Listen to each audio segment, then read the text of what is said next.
प्रकाश आंबेडकरांना सोबत घेण्याचा महाविकास आघाडीचा प्रयत्न आहे। मात्र मवियाने दिलेला जागांचा प्रस्ताव आंबेडकरांना काही मान्य नाहीये। त्यामुळे मविया वंचित आघाडीत मिठाचा खडा पडलाय।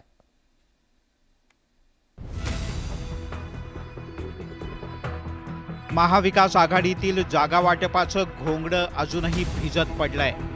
काही जागांवरून घटक पक्षात वाद कायम आहे, तर इकडे वंचितच्या जागांचा तिढा सुद्धा सुटलेला नाही। त्यामुळे महाविकास आघाडीचं जागा वाटप रखडलंय। एकीकडे पहिल्या टप्प्यातील उमेदवारी अर्ज भरण्याची मुदत संपत आलेली असताना महाविकास आघाडी जागा वाटपावर एकमत होताना दिसत नाही। वंचित बहुजन आघाडीच्या जागा वाटपाची चर्चा पुढे सरकत नाही। पण असं असतानाही आंबेडकर महाविकास आघाडी सोबत येतील अशी आघाडीच्या नेत्यांना आशा आहे। प्रकाश आंबेडकर जी वंचित बहुजन आघाड़ी के नेता है। हम ये चाहते हैं कि हमेशा वो हमारे साथ रहे। हमारी कोशिश कल भी थी, आज भी है और कल भी रहेगी। लेकिन हमने उनको 4 सीटों का प्रस्ताव दिया है। अब उनके ऊपर है प्रस्ताव मानना है या नहीं मानना है। महाविकास आघाड़ी में लगभग 4 या 5 पार्टियां शामिल है, तो सबको हिस्सा मिलना चाहिए। प्रकाश आंबेडकर यांच्या वंचित बहुजन आघाडीला लोकसभेच्या 4 जागा देऊ केल्याचा दावा राऊत यांनी केलाय, तर राऊत यांचा दावा प्रकाश आंबेडकर यांनी फेटाळून लावला। तसंच महाविकास आघाडीला 27 मार्च पर्यंतचा अल्टिमेटम देण्यात आलाय।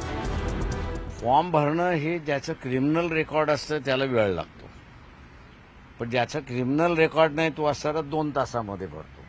त्याच्यामुळे आम्ही जे उमेदवार सगळे जे काही फायनल करणार किंवा केलेले आहेत त्या सगळ्यांचा हा रेकॉर्ड आम्ही असताना बघितलेला आहे की त्याचा फॉर्म 2 तासामध्ये भरला पाहिजे। आणि अजून आमची काही तयारी झालेली नाही।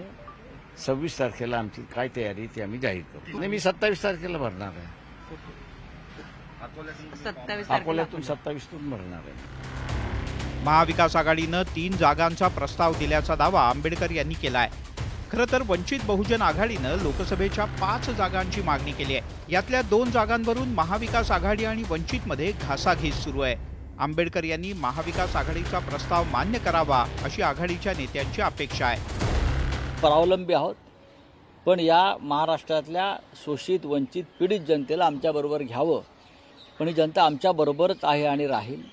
बाळासाहेब आंबेडकर सन्माननीय नेते आहेत, त्यांचं संघटन महत्त्वाचं आहे। आम्ही त्यांच्याशी वारंवार चर्चा केली आहे। आम्ही त्यांना वारंवार विनंती केलेली आहे। त्यांनी खरं म्हणजे हा प्रस्ताव मान्य करायला हवा होता, पण तरीही आम्ही आशा सोडलेली नाही। गेल्या 4 लोकसभा निवडणुकीत वंचित बहुजन आघाडीनं काही जागांवर अतिशय निर्णायक भूमिका बजावली आणि त्याचा सगळ्यात मोठा फटका बसला काँग्रेस पक्षाला। 2019च्या लोकसभा निवडणुकीत प्रकाश आंबेडकर यांच्या उमेदवारीमुळेच सोलापूर मतदारसंघात काँग्रेसचे ज्येष्ठ नेते सुशीलकुमार शिंदे यांचा पराभव झाला होता। मतांची विभागणी टाळण्यासाठी यंदा प्रकाश आंबेडकर यांना सोबत घेण्याचा प्रयत्न आघाडीच्या नेत्यांनी केला, पण महायुतीशी प्रकाश आंबेडकर यांचं सूत्र जुळतानाच दिसत नाही। प्रकाश आंबेडकर महाविकास आघाडीच्या सोबत आल्यास आघाडीच्या उमेदवारांना त्याचा मोठा फायदा होण्याची शक्यता आहे, कारण गेल्या वेळी वंचितनं MIMची आघाडी केली होती। त्यामुळे MIMला छत्रपती संभाजीनगरची जागा जिंकता आली होती। महाविकास आघाडीशी वंचितची बिघाडी झाली तर काही लोकसभा मतदारसंघात आघाडीच्या उमेदवारांना मोठा फटका बसण्याची शक्यता नाकारता येत नाही। Bureau report, news 18 Lokmat.